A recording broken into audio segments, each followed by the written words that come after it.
বাংলা জনরবের পক্ষ থেকে আপনাদের সকলকে স্বাগত জানিয়ে শুরু করছি আজকের নিবেদন। আপনারা সকলেই জানেন যে বেশ কয়েকদিন ধরে সমগ্র বাংলা তথা ভারতবর্ষ জুড়ে রাজনৈতিক যে কৌশল তা নিয়ে আলোচনা শুরু হয়েছে। 2024-এর লোকসভা নির্বাচন খুব বেশি দেরি নেই, সময়ের বিচারে মাত্র 2 বছর রয়েছে সময়টুকু। এই সময়ের মধ্যে সবাই সাজো সাজো রব করছে। এখন নরেন্দ্র মোদী সরকারের বিরুদ্ধে অর্থাৎ বিজেপি সরকারের বিরুদ্ধে একটা জোট হবে কি দুটো জোট হবে তা নিয়ে দেশ জুড়ে চলছে আলোচনা এবং সমালোচনা। প্রসঙ্গক্রমে আরএসএস এর মুখপাত্র স্বস্তিকা, বাংলা মুখপাত্র স্বস্তিকায় হঠাৎ একটি প্রবন্ধকে ঘিরে রাজ্য রাজনীতি তত বটেই সমগ্র দেশের রাজনীতিতে আলোড়ন তুলেছে। এখানে এই প্রবন্ধে যে কথাটা বলা হয়েছে সেটা হচ্ছে যে মমতা নাকি মোদির রাজনৈতিক কৌশলকেই বাস্তবায়ন করে চলেছেন। মমতা বন্দ্যোপাধ্যায় ইদানিং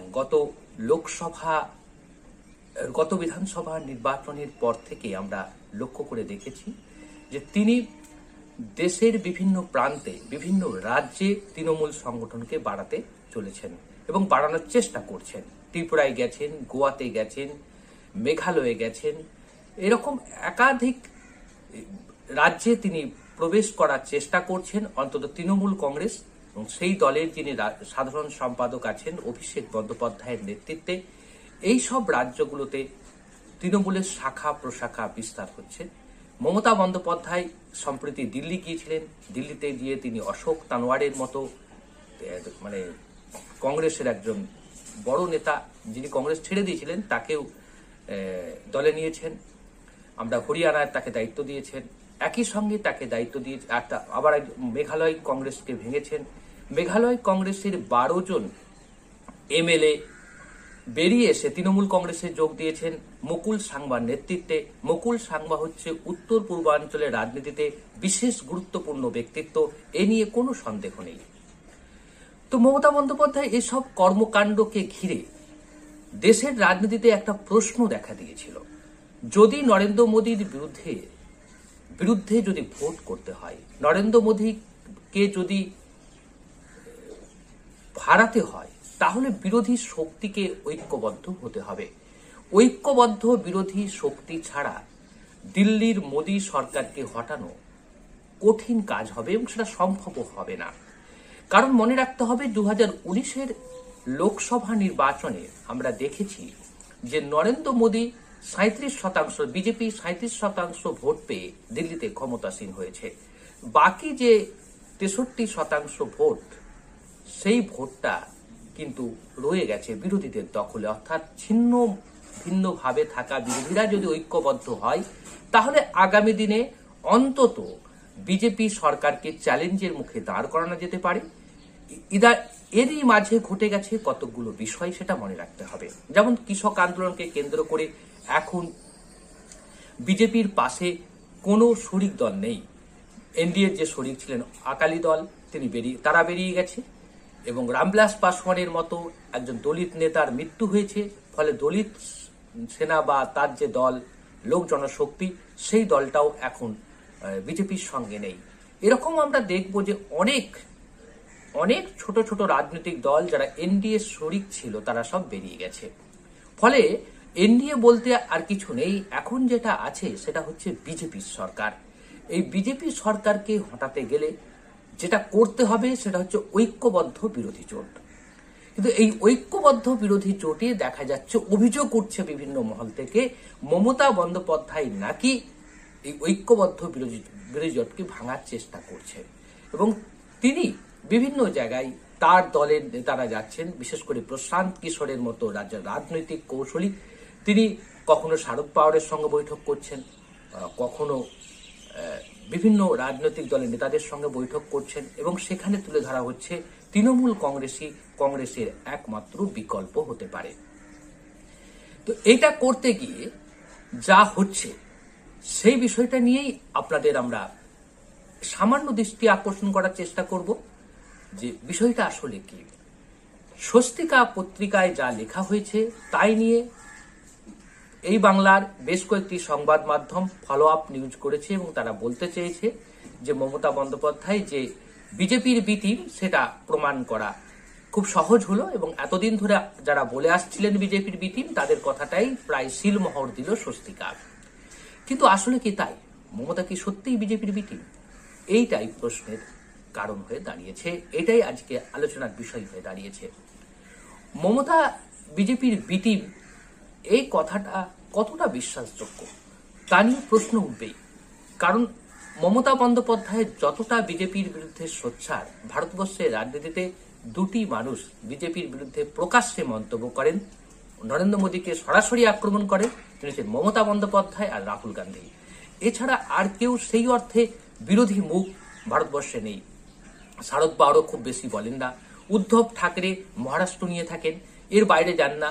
ফলে সর্বভারতীয় রাজনীতির ক্ষেত্রে মুখ বলতে দুটি, একটা মমতা বন্দ্যোপাধ্যায়, একটা রাহুল গান্ধী।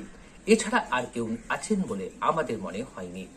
তো যাই হোক, বিষয়টা আমাদের একটু তলিয়ে দেখা উচিত।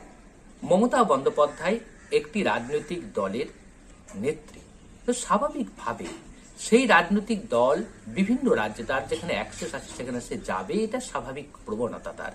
এবং সে রাজনীতি করতে নেমেছে, রাজনীতি করতে নামলে তাকে যে কোনো রাজ্যে তিনি যেতে পারেন ভারতীয় সংবিধান অনুসারে, সেটা তাকে বাধা দেওয়া যায় না। কেন বলা হচ্ছে যে মমতা আসলে বিজেপির বিটি? বলা হচ্ছে এই কারণে যে রাজ্যগুলোতে বিজেপি দুর্বল হয়ে যাচ্ছে সেই রাজ্যগুলোতে মমতা বন্দ্যোপাধ্যায় যাচ্ছে। এই বিষয়টা সবচেয়ে বড় প্লাস পয়েন্ট বা বড় বিরোধীদের প্রচারের একটা বড় অস্ত্র হয়ে দাঁড়িয়েছে। যেমন ধরুন ত্রিপুরাতে বিজেপির বিপ্লব দেব সরকার অনেকটাই ব্যাকফুটে চলে গিয়েছিল। মমতা বন্দ্যোপাধ্যায় গেলেন পুরসভা নির্বাচনে, তৃণমূল কংগ্রেস প্রতিদ্বন্দ্বিতা করলেন, 16% ভোট পেল, আলটিমেট রেজাল্ট হচ্ছে 0। তিনি তার একটি মাত্র কাউন্সিলর জিতেছিলেন, তিনি তৃণমূলে আছেন কিনা সেটা নিয়েও সংশয় আছে এখন, তৃণমূলে আছেন না বিজেপিতে আছেন। তো যাই হোক, ত্রিপুরাতে গিয়ে যেটা করলেন, বিরোধী ভোটকে ভাগ করলেন, করার ফলে বিরোধীরা অনেকটা দুর্বল হয়ে গেল। 16% ভোট পেয়েছে তৃণমূল কংগ্রেস, 19% ভোট পেয়েছে বামেরা, 2% ভোট পেয়েছে কংগ্রেস, এবং ত্রিপুরা মুথা বলে একটি দল আছে, সেই দলটিও ভোট পেয়েছে, তারও ভোট শতাংশ তুলনায় কমেছে। তাহলে এখান থেকে এটা পরিষ্কার হচ্ছে যে মমতা বন্দ্যোপাধ্যায় আসলে বিজেপিকে ওখানে সুযোগ করে দেওয়ার জন্যই ত্রিপুরায় গিয়েছিলেন। তো এইটা বিষয়টা প্রচার করছে কারা? বিরোধীরা। এবার ধরুন গোয়ায় গেছেন, কে গেছেন? মমতা বন্দ্যোপাধ্যায় গোয়া গেছেন। গোয়াতে গিয়ে কি করছেন? গোয়াতে গিয়ে যতটা না বিজেপিকে আক্রমণ করছেন তার চেয়ে বেশি আক্রমণ করছেন কংগ্রেসকে। অথচ কংগ্রেস হচ্ছে গোয়ায় বিরোধী দল, এটা মাথায় রাখতে হবে। কেন আক্রমণ করছেন সেই বিষয়টিও গভীরভাবে ভাবতে হবে। এরপরে হরিয়ানায় গেছেন। এই যে রাজ্যগুলোতে, গোয়াতে দুবার সফর করলেন মমতা বন্দ্যোপাধ্যায়, সেই অর্থে গোয়ায় যে তিনি খুব বেশি যে সাফল্য পেয়েছেন সেটা বলা যাবে না। একটা কথা খুব স্পষ্ট করে বলা যায় যে ত্রিপুরাতে তৃণমূল কংগ্রেসের ভবিষ্যৎ থাকলেও থাকতে পারে। বাঙালি অধ্যুষিত এলাকা হওয়ার জন্য মমতা বন্দ্যোপাধ্যায় একজন বাঙালি মেয়ে হিসাবে তিনি ত্রিপুরায় তার জনপ্রিয়তা পুনরুদ্ধার করতে পারেন, ত্রিপুরাতে তিনি তার শক্তি দাপট দেখাতে পারেন। কিন্তু গোয়ায় তিনি দেখাতে পারবেন কিনা সেই নিয়ে বিশাল প্রশ্নচিহ্ন রয়েছে। কারণ গোয়ার ভাষার সঙ্গে আমাদের বাংলার ভাষা, বাঙালি নেতৃত্বের পরিচালন ক্ষমতা আর গোয়ার নেতৃত্বের পরিচালন ক্ষমতা দুটো আকাশ পাতাল তফাৎ রয়েছে। তাহলে গোয়াতে গিয়ে তিনি আসলে কার লাভ করছেন, কার ক্ষতি করছেন সেটা ভবিষ্যৎ বলবে। তবে এটা খুব স্পষ্ট করে বলে দেওয়া যায় যে গোয়াতে গিয়ে তৃণমূল কংগ্রেসের খুব বেশি লাভ হবে না, যেটুকু লাভ হবে বিজেপির লাভ হওয়ার সম্ভাবনা আছে। মনে রাখতে হবে যে গোয়াতে এই মুহূর্তে বিজেপি দল অনেকটাই ব্যাকফুটে, কারণ মনোহর পারিকারের মৃত্যুর পর গোয়াতে বিজেপির কোনো ভালো মুখ নেই যাকে সামনে রেখে তারা নির্বাচনে লড়তে পারে। তাদের একটাই পথ, যে তার একটাই সুযোগ রয়েছে, সেটা হচ্ছে গোয়ায় যে 5টা দল রয়েছে সেই দলগুলো যদি পরস্পরের মধ্যে লড়াই করে সেই ভোট কাটাকাটির অঙ্কে তারা জিতে যেতে পারে। যেমন ধরুন যে 5টা দল আছে, প্রথম আছে 1 নম্বরে আছে বিজেপি, 2 নম্বরে আছে কংগ্রেস, 3 নম্বরে মহারাষ্ট্র গোমন্ত পার্টি, তারপরে আছে ফরওয়ার্ড পার্টি, তারপরে আছে আপ, তারপরে এখন এনসিপি, ন্যাশনাল শারদ পাওয়ারের ন্যাশনালিস্ট কংগ্রেস, আর তারপরে রয়েছে আপনার আপ আছে, তারপরে আছে তৃণমূল কংগ্রেস। এতগুলো দল যদি ভোটে প্রতিদ্বন্দ্বিতা করে তাহলে ভোট কাটাকাটির অঙ্কে বিজেপি অনেকটাই এগিয়ে যাবে। তবে সব মিলিয়ে বলা যেতে পারে গোয়ায় কিন্তু এবারেও বিজেপির জেতার সম্ভাবনা উজ্জ্বল হয়ে উঠছে এই কারণে ভোট কাটাকাটির অঙ্কে। কারণ গোয়া বিধানসভাতে গড় যে ভোটার রয়েছে প্রতিটা বিধানসভা কেন্দ্রের 25 এরকম গড় ভোট 25,000-এর মতো হবে। এই 25,000 ভোটের মধ্যে যে 4-5 হাজার ভোট সরাসরি হাসিল করতে পারবে, আনতে পারবে, তিনি জিতে যাবেন। অর্থাৎ ফলে এই যে 4-5টা দল, পরস্পর বিরোধী দল যখন লড়াই করবে বিরোধীরা, তখন স্বাভাবিকভাবে বিজেপি অ্যাডভান্টেজে থাকবে। এই সুযোগটা করে দেওয়ার জন্য কি মমতা বন্দ্যোপাধ্যায় গোয়ায় গেছেন? এই প্রশ্নটা আবার ভাবাচ্ছে। আরেকটা প্রশ্ন ভাবাচ্ছে যে আরএসএস-এর মুখপাত্র স্বস্তিকা যে কথাটা লিখেছে তার পত্রিকায় যে মমতা আসলে মোদির কাজটাই খুব সুকৌশলে করে চলেছেন, সেটা হচ্ছে কংগ্রেস মুক্ত ভারত গড়ার স্বপ্ন যেমন মোদির রয়েছে, আরএসএস-এর রয়েছে, তেমনি মমতা বন্দ্যোপাধ্যায় রয়েছে। মমতা বন্দ্যোপাধ্যায় কোথায় পারুক আর না পারুক অন্তত বাংলাতে কংগ্রেস মুক্ত বাংলা করে দিয়েছেন, এ নিয়ে কোনো সন্দেহ নেই। এই জায়গাটা নিয়েই প্রশ্ন উঠতে শুরু করেছে, তাহলে কি মমতা বন্দ্যোপাধ্যায় আরএসএস-এর যে পরিকল্পনা সেটা কি বাস্তবায়ন করার চেষ্টা করছে? এই প্রশ্নটা ভাবাচ্ছে মানুষকে।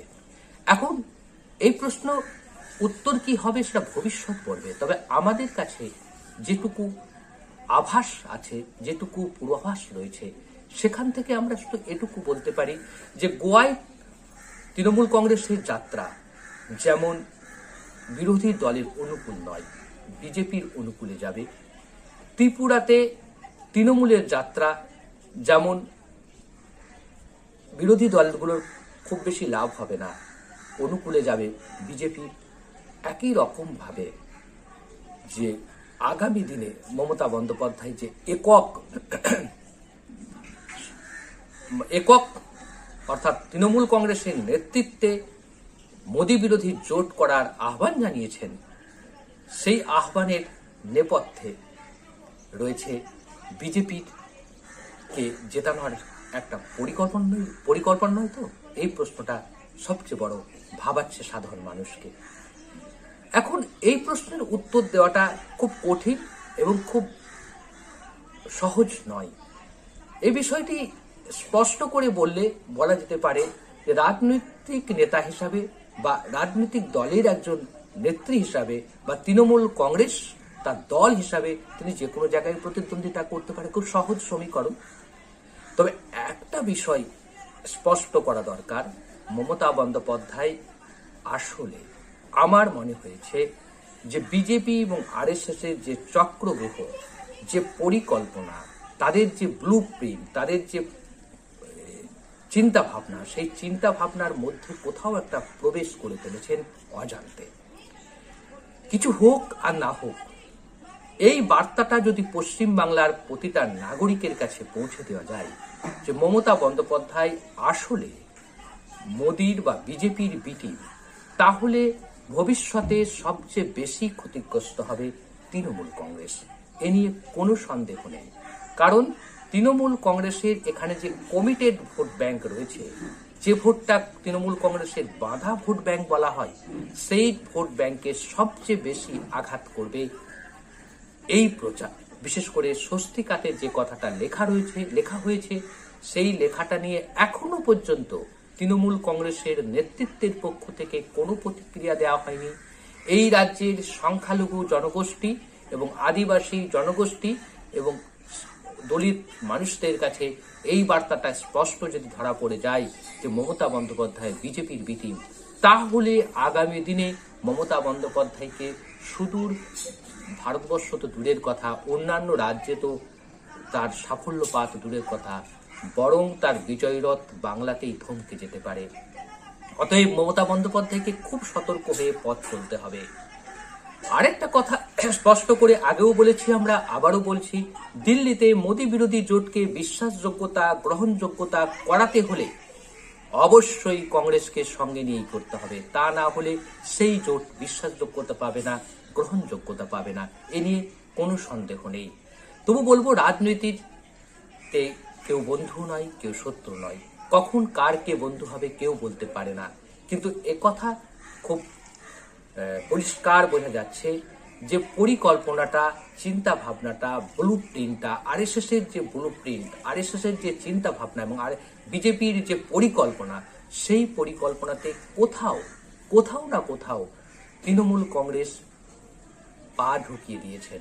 যেখান থেকে যদি বেরোতে, সেখান থেকে যদি বেরিয়ে আসতে না পারেন, আগামী দিনে এই বাংলাতেই তৃণমূল কংগ্রেসের সবচেয়ে বেশি ধাক্কা খাওয়ার সম্ভাবনা আছে।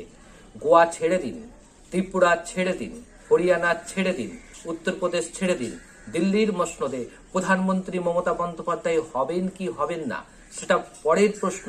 সবচেয়ে বড় প্রশ্ন তৃণমূল কংগ্রেসের যে আঁতুর ঘর, সেখানেই পরিকল্পনা করে বিজেপি তাকে আটকে দিতে চাইছে এবং আরএসএস খুব সূক্ষ্ম কায়দায় প্রচার করে জনমানুষে মমতা বন্দ্যোপাধ্যায়ের ভাবমূর্তিকে অনেকটাই বিনষ্ট করতে চাইছে।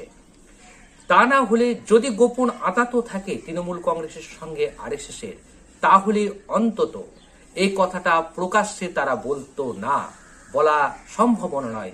কোনো রাজনৈতিক পরিকল্পনা বাইরে প্রকাশ করা যায় না, এটাই হচ্ছে অলিখিত নিয়ম।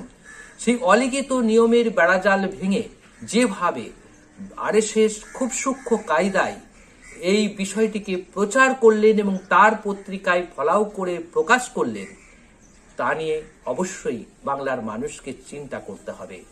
আর মমতা বন্দ্যোপাধ্যায়কে ভাবতে হবে আগামী দিনে তার নিজের পায়ের তলার মাটিকেই খুব সূক্ষ্ম কায়দায় সরানোর চেষ্টা করে চলেছে বিজেপি এবং আরএসএস। অতএব মমতা বন্দ্যোপাধ্যায়কে খুব সতর্ক পদক্ষেপ নিতে হবে। তা না হলে আগামী দিনে অস্তিত্বের সংকট এসে যেতে পারে। আজ এই পর্যন্ত, আবারও দেখা হবে অন্য কোনো বিষয় নিয়ে। আমাদের এই আলোচনা কেমন লাগছে আপনারা কমেন্ট বক্সে মতামত দিয়ে আমাদেরকে বলবেন, জানাবেন এবং আমরা সেটা জানতে পেরে আপনাদের পরামর্শ মেনে আমরা পরবর্তী ভিডিওগুলো করব। অবশ্যই আপনারা আমাদের সঙ্গে থাকবেন এবং ভালো লাগলে এই ভিডিওকে শেয়ার করবেন, সাবস্ক্রাইব করবেন।